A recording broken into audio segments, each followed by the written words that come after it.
Экинчи суроом Гүлшат Кадыровна сизге. Азыр ушул тапта Ак үйдүн алдында жүздөгөн адамдар чыгып, ушул мыйзамга каршы чыгып атат. Сиз өзүңүз чыгып жооп берип койгонго даярсызбы?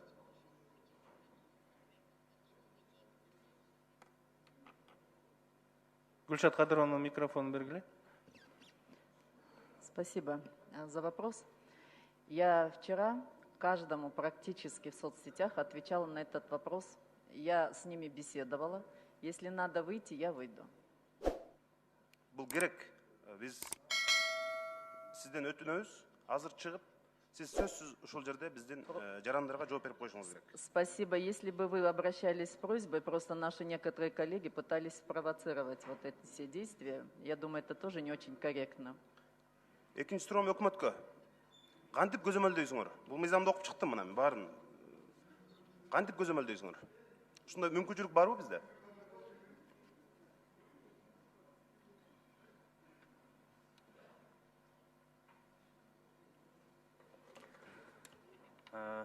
Саламатсыздарбы? Азыр айтып атканда эмнегедир мин культура деп көрсөтүп атасыздар, бирок мыйзамдын долбоорун жакшылап карасаңыздар, ал жерде мин культура деген бир дагы сөз жок. Бирок эми ушундай бир божомол айтылып атат. Анткени маалымат тармагы үчүн бүгүн биз жооп беребиз. Бирок техникалык жактан ГКИТС абдан сабаттуу, абдан компетенттүү. Бул сиздерден көтөрүлгөн демилге мыйзам кабылдана турган болсо биздин милдет санат аткаруу болот. Ошондой механизм техникалык жактарын ошол эле укук коргоо органдарынан эле эмес, бир гана укук коргоочулар бар эмеспи? НПОлор бар. Ушул медиа рынок бар, сөз эркиндиги үчүн күрөшкөндөр бар. Ошолор менен биргеликте механизмдер техникалык жактарын карап чыгышка туура келет. Эми көзөмөлдөш абдан кыйын. Азыр биз билбейбиз IP адрестерди. Телефон каякта жүрөт? Азыр жогорку кеңеште. Андан кийин башка жака чыгат. Бул мүмкүн эмес техникалык жактан. Мүмкүн эмес болгон. Жөн эле убарагерчилик кылып, кетер алдында элдин маанайын түшүрүп атабыз да. Мындай элементарный, жаңылбай турган нерселерден жаңылып атабыз. Системдик жактан абдан мындай чоң катачылык кетирип атабыз. Гүлшат Кадыровна, мына 10-чу статьяны карасаңыз, 1-чи бөлүгүн. Жоопкерчилик болот деп жазылып турат да. Ошо кандай жоопкерчилик болот? Бул мыйзамды кабыл алдык, макул азыр. Депутаттардын көпчүлүгү колдоп берди дейли. Ошол жанагы жалган маалымат тараткан фейктерге кандай жоопкерчилик болот?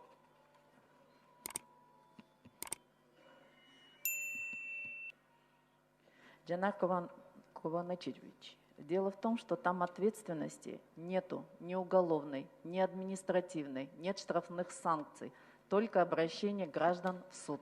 Анда мыйзамдын не кереги бар анда? Эмне кабыл алып атабыз анда? Эч кандай жоопкерчилик жок болсо, чара көрүлбөсө, жөн эле анда биз бийликке каршы элдин маанайын курчутуп атыппыз анда.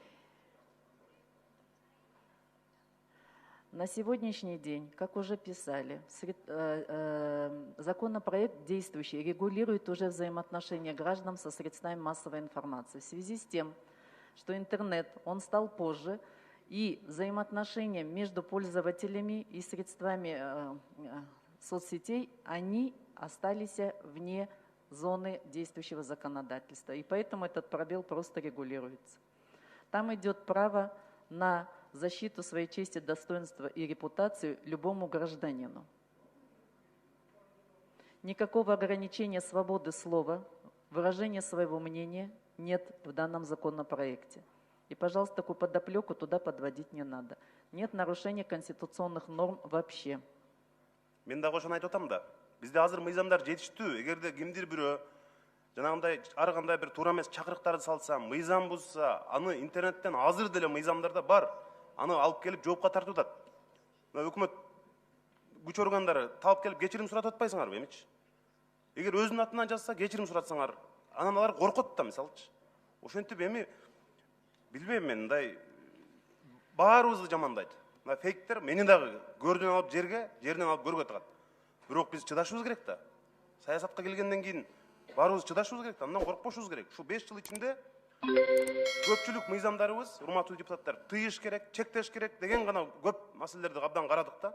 Ушул туура эмес эми, элдин абдан да бир назарынан калып атабыз. Уважаемые коллеги, у меня большая просьба посмотреть. Вопрос идет об идентификации пользователей во избежание действительно наполнения, так скажем, интернет-пространства ложной и недостоверной информацией. Тут ничего страшного нету. Я уже говорила, Вас же не смущает, что если вы покупаете сим-карты, вы же идентифицируетесь. В законопроекте, кроме указания фамилии, имя и электронного адреса, другого требования нету. Но это требование нужно для того, чтобы была обратная связь. И каждый гражданин мог бы действительно обратиться по поводу того, что в его адрес какая-то недостоверная информация посылается. Айнура, сдай мандат! Айнура, сдай мандат! Айнура, сдай мандат!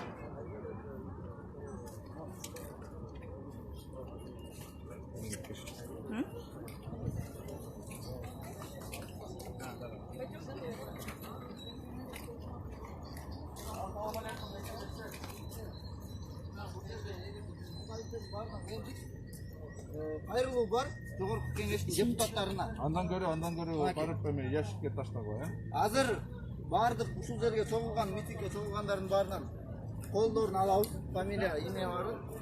Анан кийин депутаттардын ящигине. Очень надеемся, что они будут эти голоса будут учтены как-то. Спасибо.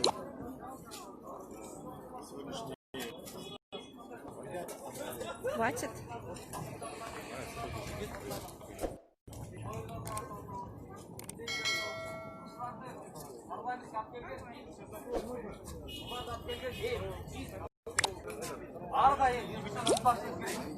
Парламент, бийлик, бул элдин күзгүсү. Бул элдин күзгүсү. Биз сатылбашыбыз керекпиз. Эл өзүнүн күчүн бир гана эки кырдаалда көрсөтө алат. Бул шайлоодо добуш бергенде. Жана ушундай бүгүнкүдөй митингге чыкканда. Ошондуктан митингге чыгышыбыз керекпиз. Соц тармактарда ошо митингдин уюштурушчулары жаман көргөндөр толтурат. Эмне элди дүрбөлөтүп митингге чыгасыңар дейт. Бизди боттор дейт, фейктер дейт. Биз деген элдин кызыкчылыгы үчүн чыгып атабыз бияка, ошону чыгыш керек ошолор. Биз чыкпасак, биз уктай берсек, анда туура эмес мыйзамдар кабылдана берет. 29 жыл уктадык, ошол жетишет достор. Мен суранам, эски саясатчыларды эскибегиле, ичибегилечи. Эски биз улам салыштырабыз да, Бакиев жакшыраак беле, Атамбаев жакшыраак беле. Ошону токтоткулачы, туугандар. Мына бүгүнкү орто пенсия Кыргызстанда 5,5 миң сом. Имиси жыргат да 29 жылда, имиси. Суранам эчирбегиле. Жаман жакшысын карабай, туган тушкандарга, жердештерге, досторго добуш берген токтоткула. Ошо келечегибизди саткан бизбиз. Күч бизде. Бирок ошону мен эле жана айткандай, эки эле учурда көрсөтөм. Шайлоодо жана ушундай бүгүнкүдөй митингдерге. Чоң рахмат.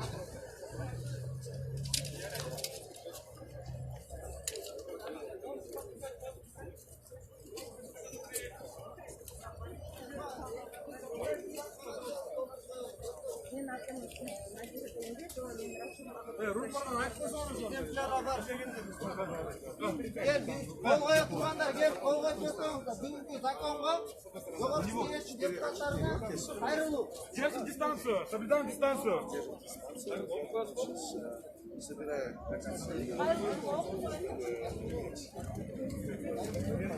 Подпись Куача. Подпись Куача. Подпись Куача.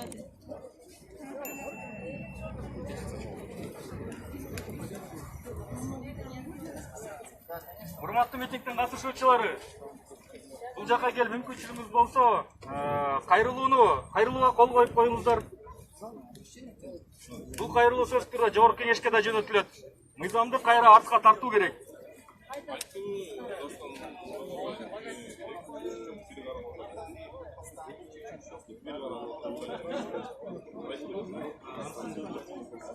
Экинчи, үчүнчү окууну аграрный комитетине өткөрдүк. Эми мына бүгүнкү аркадан азыр жазбаптыр. Бирөөндөн алып коелукку жанагы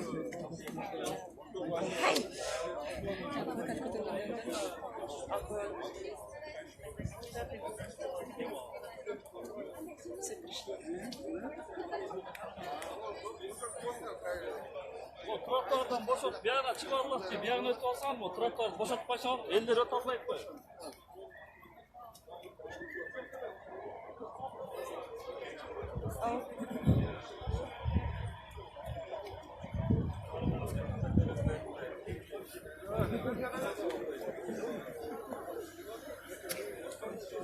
Что такое человек? законопроекта, кто не подписал, может.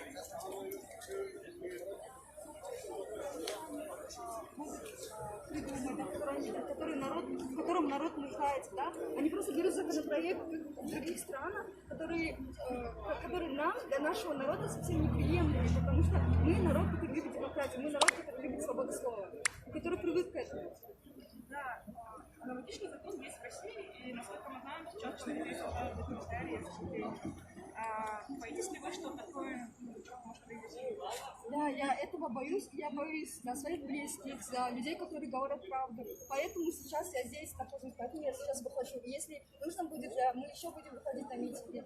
Несмотря на то, что сейчас эпидемия, несмотря на другие проблемы, я считаю, что если тебе важно то, что будет с твоим народом, то, что будет с твоей страной, ты должен выходить на митинг, ты должен показывать свои гражданские позиции. Можете подписать подпись против законопроекта. Понимали, что этот законопроект не нужно дальше продолжать, чтобы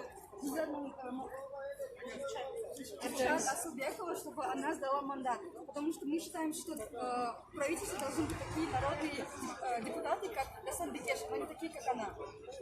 Спасибо большое. Спасибо большое.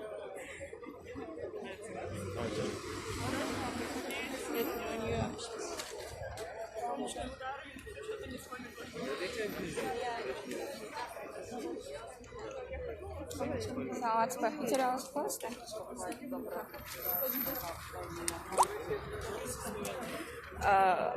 Алгач өзіңізді таныштырып, анан митингке шыққан мақсатын айта кетсеңіз, Сіздер қайсы медиа боласыздар? Барс медиа новостной сайт. Барс медиа. Ирина Байман.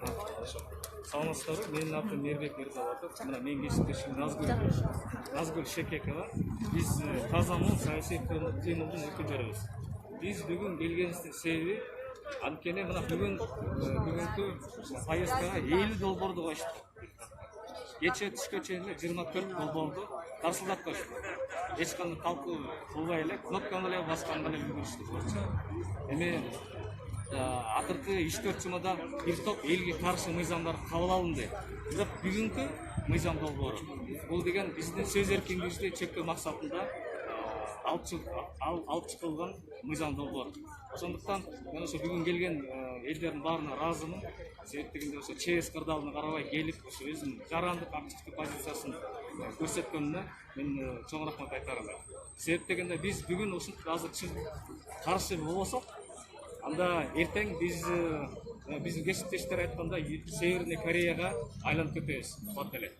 Ошондуктан мен үмүттөмүн, ошо биздин бүгүн чыкканыбыз таасир этет, анан элге каршы мыйзам кабыл алынбайт деген ишендим. Анан азыркы учурда